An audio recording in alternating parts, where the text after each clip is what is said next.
Okay, reject car payments and invest instead. Now we're going to get into this one, but before we do, I'd like to ask you to go ahead and hit that like button, subscribe to the channel, and hit that notification bell if you find my videos valuable for you. So let's get into this one. Reject car payments and invest instead. I really like this subject because the bottom line is if you embrace this particular video and you actually change your mind shift or have a shift, a paradigm shift in your mind and actually embrace what I'm talking about here, this might be the most important thing that you get. If you don't get anything else out of my other videos, if you get this and you make that mind shift, you can definitely do what it takes to gain control of your finances, actually become debt-free, and even make it to financial freedom. Rejecting car payments and investing instead is a huge, huge deal.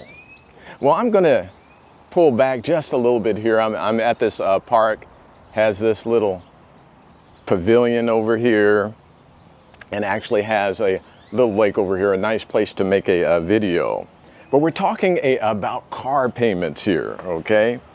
And a lot of personal finance experts talk about cars and how cars are one of the #1 wealth killers that there are. In fact, many financial experts say that you should have at least $1 million of net worth before you ever purchase a new car. And there's a lot of reasons for this, but one of the big reasons is the opportunity cost of purchasing a brand new vehicle, okay?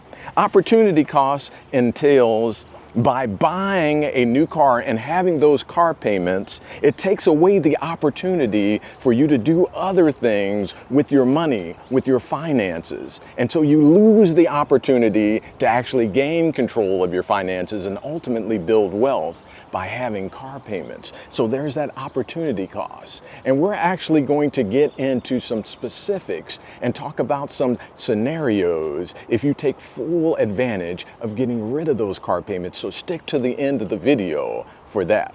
But let's get into this subject, okay?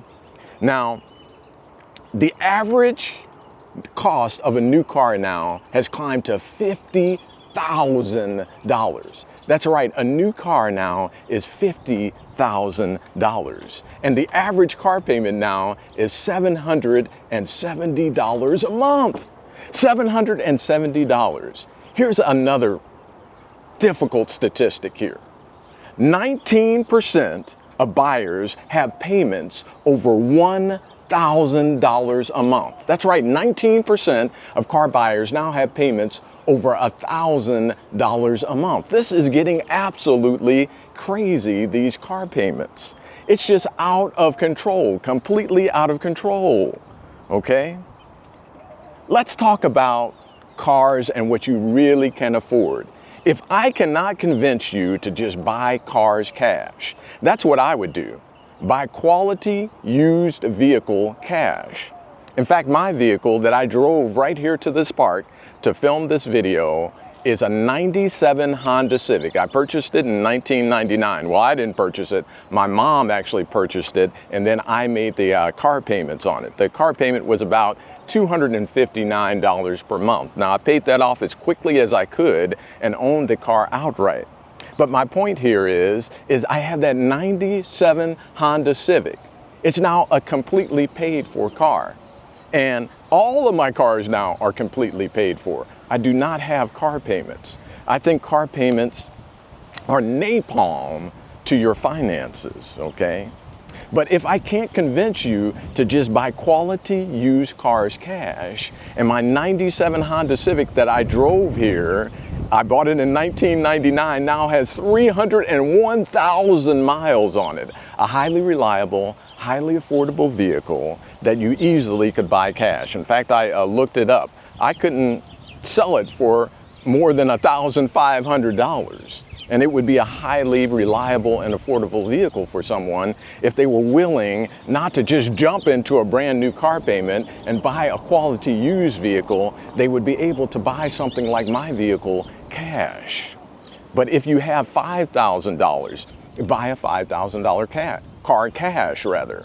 If you have $15,000, buy a $15,000 used vehicle that's high quality for cash. But if I can't convince you of that, what can you actually afford, or what is reasonable if you actually get into a car payment for a car? Let's look at if you're earning $100,000 a year, okay? Let's say this is household income, where you have two incomes in a household and you're earning $100,000 per year, okay? The crazy thing about this $100,000 a year number is that here in America, about 43% of households make $1 million or have $100,000 rather. A million would be a lot more, but it's 43% of households here in America are making $100,000 or more, okay? That means that 57% of the households out there are earning less or have less coming in annually than $100,000. So if you're making $100,000 or more as a household, congratulations. You are doing better than the majority. You're doing better than 57% of Americans. But we're just going to go ahead and use that $100,000 a year number. Let's say that you're making $100,000 a year, okay? Now that's not your take-home income because you have to pay taxes and everything on that. So if you're making $100,000 a year, you're actually taking home approximately $8,333.33. So approximately $8,333 a month. That's what you're actually bringing in after taxes if you're earning $100,000 a year. Now, when it comes to purchasing cars, a lot of financial experts have some rules. And the first place that I kind of heard about car purchasing rules was from the Money Guy. The Money Guy recommends 23-8, meaning that you put 20% down on the car, you finance it no more than 3 years, and you don't want the car payment itself to be any more than 8% of your gross income, okay? Now I revised that a little bit to make the numbers a little bit easier for me, okay? So what I suggest is putting 20% down, okay? Financing no more than 3 years on that loan, okay, to pay it off completely. And I suggest it being no more than 10% of your take-home income, okay? No more than 10% of your take-home income being the monthly payment on the car, okay? Now, if we look at that $100,000 a year gross income, but we look at take-home pay of that $8,333 a month, that means, okay, again, you're going to put 20% down on a car, you're going to finance it no more than 3 years, and you're going to make sure that it's 10% or less of that take-home income. That means that the maximum that you can spend on a car is $833 a month, because that's 10% of the $8,333 that you would be making monthly on a $100,000 income. So your cars, if you have 2 cars, then no more, the payments should be no more between those 2 cars of $833 a month, or if it's 1 car, no more than $833 a month. Now we just said that the average car is $50,000 for a new car, okay? Now, on a $100,000 salary, if you're following my 23-10, so only 10% of your take-home income is being spent on a car, that means that the top end of a car that you really could afford on $100,000 a year is a $30,000 car. And we already know we're spending more than that. We're spending $50,000 on a new vehicle. So really $30,000 brings it to a more affordable price for most people. But let's go even further, okay? Because that $833 really should include all of the costs of the vehicle, insurance on the vehicle, maintenance on the vehicle annually, and also gasoline. A lot of these take premium gasoline. I think it would be reasonable to reduce that to a $500 payment, and you would have another $333 to encompass all of those extra costs. So really, if you're being conservative, as I would be, so that the car is really affordable for you, that means on $100,000 a year, really your maximum monthly car payment should be $500 a month, leaving a little bit of extra room for maintenance, gasoline, insurance, and all of these other things. But that's not what most people do. Let's just say that you wanted to keep your car payment at that $500 a month, since we're mentioning it rather. And you're going to go with 2310. You're going to put 20% down. You're going to finance it for no more than 3 years. So you have the loan paid off in 3 years, and it's going to be 10% or less of your income, okay? If you wanted that to be a $500 car payment, then you're looking at a car that at maximum cost would be about $22,500. How many people hold to that? How many people are actually purchasing a new car at $22,500? Not many.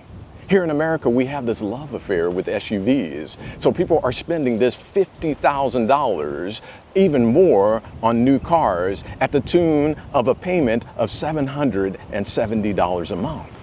This is taking away their ability to get their finances in order and to become debt-free and build wealth. That is the opportunity cost. So we're going to switch into what is this opportunity cost? If you're sending $770 a month into a car payment, what are you missing out on as far as your wealth building is concerned? On this channel, I often talk about investing in index funds, something like an S&P 500 index fund. Now, the S&P 500 has had a return of approximately 10% since its inception, okay? So let's say that you were to take that car payment of $770 a month and you were to put it into an index fund like an S&P 500 index fund. Let's say that you do this at the start of your working career. There are folks that work with me and other young people that I know that have these $700 a month car payments, even $700 to $800 a month car payment. But we're dealing with that number $770 because that's the average car payment. So I know young people that for whatever the reason, a popular car are these Camaros and the Mustangs, and I see them brand new car, young as 20 years old. That's something else, 20-year-old with a $770 a month car payment. They exist out there. But let's just say at 20 years old, you decide to put that $770 in something like an S&P 500 fund, okay? And you were to do that from age 20 to age 45, 25 years. Guess what you would end up with? You would end up with $1,021,662. Okay, let me say that one more time. You would end up with $1,021,662, over $1 million by dedicating that $770 to investing in an S&P 500 fund rather than putting it into that car payment. So you wouldn't miss that opportunity to actually become a millionaire just by shifting your mindset. You're not going to have payments anymore, just shifting it. Now, I can already hear some of the folks out there saying, hey, you know, I'm already in a car payment. I needed it to get to work. I need reliable transportation. I have children. I need to be able to get the car seats in. Well, I'll tell you, you can find reliable transportation, quality, high quality used vehicles that you can purchase in a way that is affordable for you. And by the way, 2 children can fit in a Honda Civic or a Toyota Corolla in the back seat with nice car seats that keep them safe. Is it a little less convenient than maybe a nice SUV? Some of them even are these minivans, have the seats that turn around and make it a little bit easier to put the child in there. But I can tell you what's not easy is making that payment every month and being broke and feeling desperate every single month because you have that high car payment. So don't get caught in thinking that you've got to have these car payments. Shift your paradigm and you can make a huge difference, okay? You might say also, I'm not 20 years old, I'm 40 years old. Well, 40 plus 25 years of investing $770 a month would mean that you would end up with that over $1 million by age 65, even starting at age 40. This is very exciting. One mental shift, deciding not to have car payments anymore. If you have one now, get that one paid off and never ever do it again and start on the path of wealth building. I wanted to just throw in one other thing here. Let's take that 20 years old, $770 a month for a car payment. Let's say that they never had that car payment and dedicated that $770 to saving and investing in something like a S&P 500 index fund. If they did that from age 20 to retirement age 65, guess what they would end up with? At a 10% return if the S&P 500 performs like it has since its inception. They would end up with $8,071,528. Over $8 million if they just invested what they would be spending on a car payment throughout a lifetime. This shows how powerful it is to make the small decision not to get into car payments and to use that to build your wealth rather than building the wealth of Ford Motor Credit or Honda Credit or Toyota Credit. Build your wealth. They're already wealthy enough.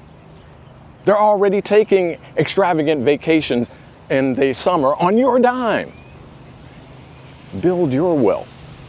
Like I said, if there's one thing that you get from me, do not have car payments. Reject car payments.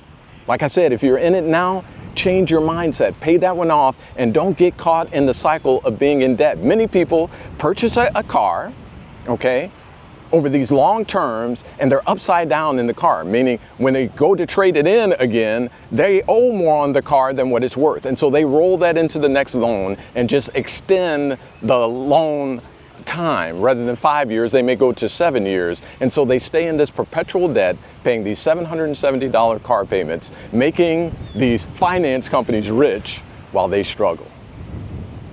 I hope this one helps. As I always say, if you find my content valuable, go ahead and hit the like button, subscribe to the channel, and hit that notification bell. And by the way, your comments also help. What do you think about rejecting car payments and never having a car payment again? Go ahead and put that in the comments. Again, I'd like to thank you, and God bless.